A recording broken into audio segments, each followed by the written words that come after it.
rhythm, where we're going, and I'm like, and then you're like, and then I'm like, fine, we're not doing anything, whatever. So I thought, okay, well, structure. My name is Liz Coleman. I'm a co-founder of Tribute Productions, the voices, stories from survivors of sexual violence. Okay, yes, we're sisters, and we started the project out of our desire to be able to facilitate community art projects that were based in language and audio, with people telling counter narratives and basically their own stories of really personal experiences, whether domestic abuse, physical abuse, sexual abuse, whatever struggle that often goes untold. We want to help be able to create a conversation and a dialogue around stories that often go untold within communities, especially our own community here in Salt Lake. It was really difficult. We had a lot of women and some men with a lot of interest in the very beginning, but when you actually sit down to write your story in your own words, it's very intimidating, and people, I think, maybe are not everyone's at that same level of progress or in the process of recovery. So a lot of people dropped out of actually writing their stories, but the community support was fantastic, and the women who were able to share their strength through their stories was really moving, and we were really fortunate to have them be able to share their stories within the project, because it's helping other women find their own strength. So, my name is Sarah Coleman. I'm co-founder of Truth Be Told Productions. I'm really excited and happy about the turn of this project. It's gotten a lot of really great community involvement and community support, and I think that with talking a lot of the survivors who have submitted their pieces, they felt that it's been really important and influential in their process of recovery. We decided to approach the Rape Recovery Center to collaborate with us on this project because we knew that it was a safe space in the community. Both my sister and I were able to go to the Rape Recovery Center when we were first dealing with our experiences of sexual violence, and that was a really fantastic resource for us. And we knew that it was a good place within the community that was already established and had credibility, so we wanted to be able to help other women and men in the community in a safe space, and so we knew that was a good location. And the Rape Recovery Center was able to help us with staff on hand in case anyone had any triggers from the process of writing or recording their own story. They helped us with space, with advertising. They were there with us basically every step of the way.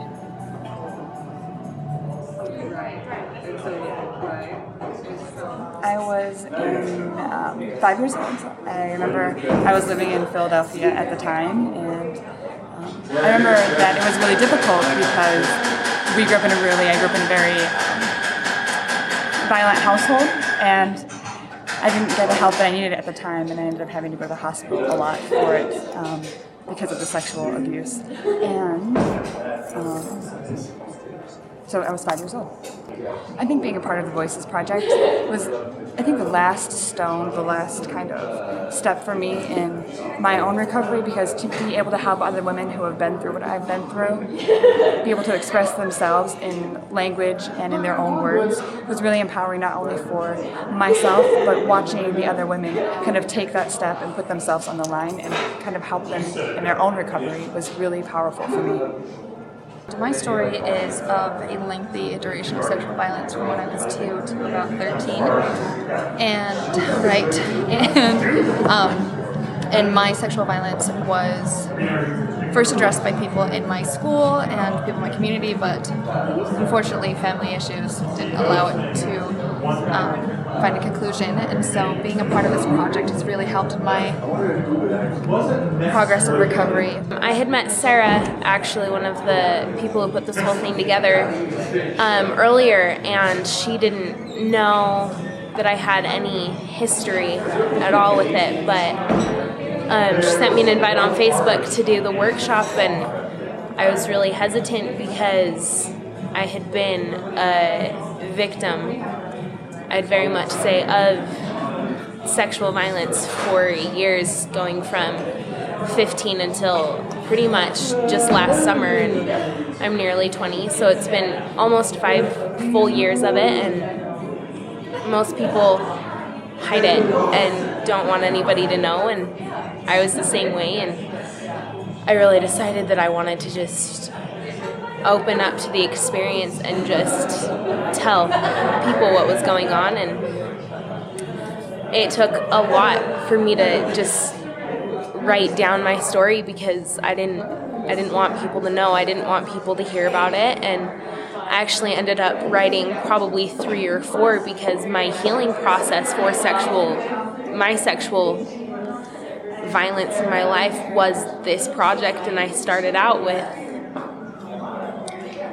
being very broken and hurt and not knowing how to heal and not knowing how to get past what had happened. And just literally in the 3 weeks that I wrote my piece for this, my entire world spun 180, and I went from saying that I'm not surviving and I hate people telling me how much I've survived this thing that happened to me, to going, I am surviving and I'm okay and I'm alive and I'm living my life, and it's so amazing and I love it so much now. When literally just October of 2009, I just hated it more than anything, and I didn't want to be experiencing anything because I was so broken.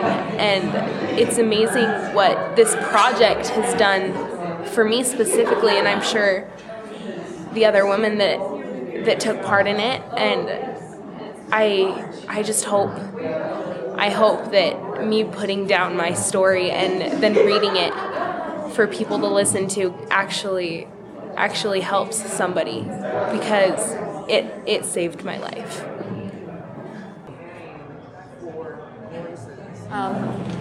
One of the part of the installation is a mirror aspect where you're listening to the audio and you just see your own reflection.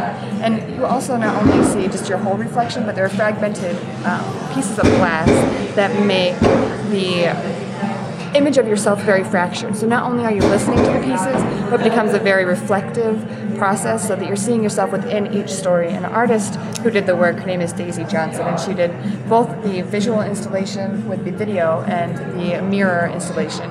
And she did collage all over the outside, which represent the different dynamic aspects and how life is affected by sexual violence, and that it's not only limited to just one type of person, but it happens to all types of people in all different situations, and that the healing process is a long and lengthy one. Also, I think it's also a counter narrative to the way that media portrays sexuality and what sexual violence looks like.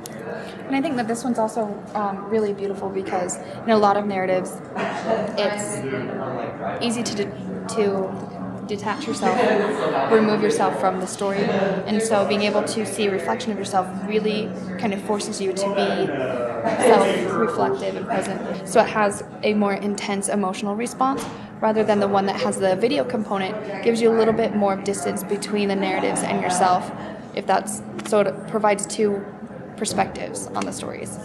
I am Daisy Johnson. I'm the artist for the installations for the Voices project.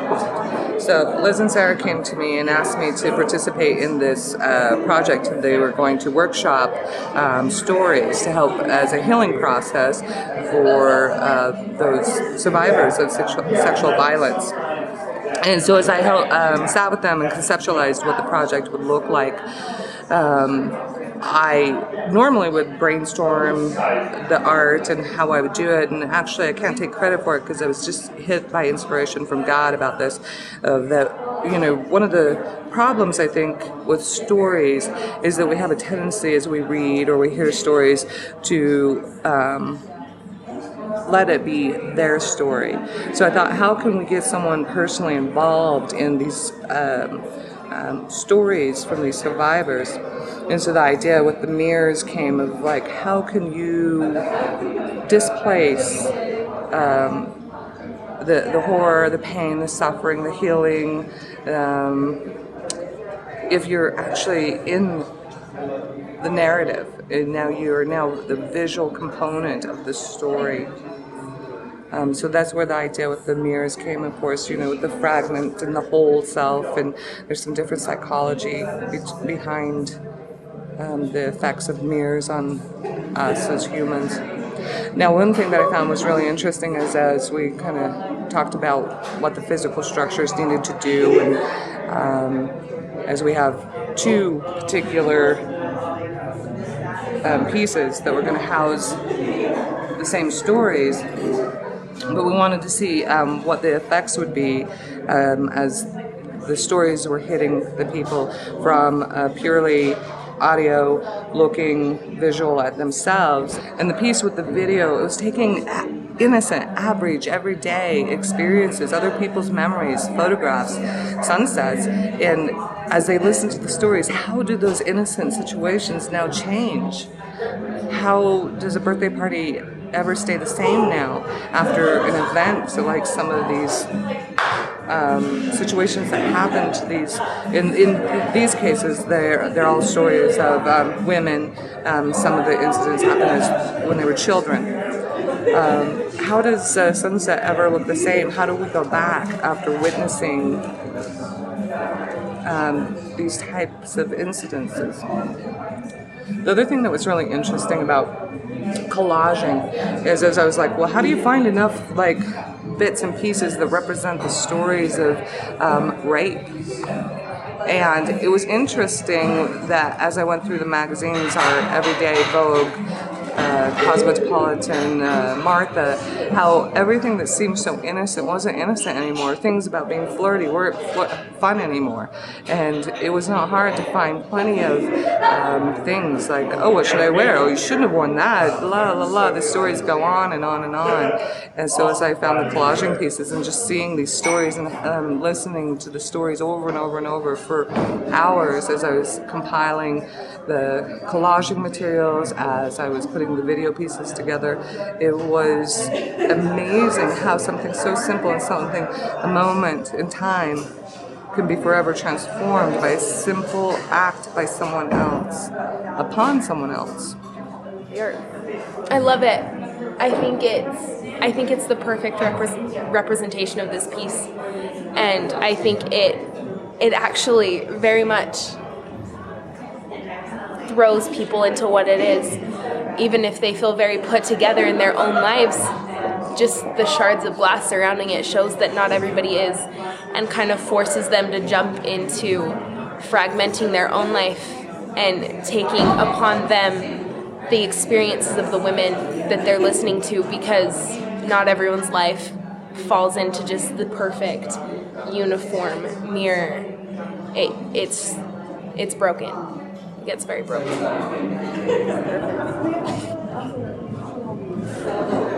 Me realizing this is a person, this is real, this happened. This always happens. If oppression happens here, it happens everywhere. And it was so sad, you know? The stories that I heard were extreme stories. I guess the stories that I'm used to hearing are the ones that are palatable, the ones that media can share, things of that nature. These stories are definitely outside of the fringe, which I was not prepared for. So yeah, I did learn a lot. It was almost like a bittersweet empowerment, you know? It was very... I didn't know how to feel, if I was sad, I don't know what it meant, because I know that this is still happening still. You know,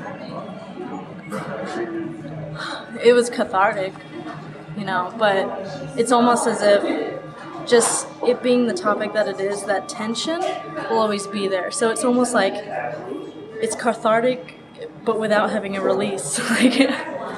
I feel privileged to be able to listen to such raw, deep experience, such authenticity coming from really strong women who are willing to not only inform us and inspire us with their own experience, but who are also willing to take that step in that process to heal themselves in their own journeys. To both of those things, it's a symbiotic relationship between the listener and the speaker. And it's a beautiful representation of how we join and heal each other. It's the same thing with this artwork. It's joining with your reflection and understanding that everything that you're listening to, every story that you hear is not a new story. It's all of us. We're all in the mirror.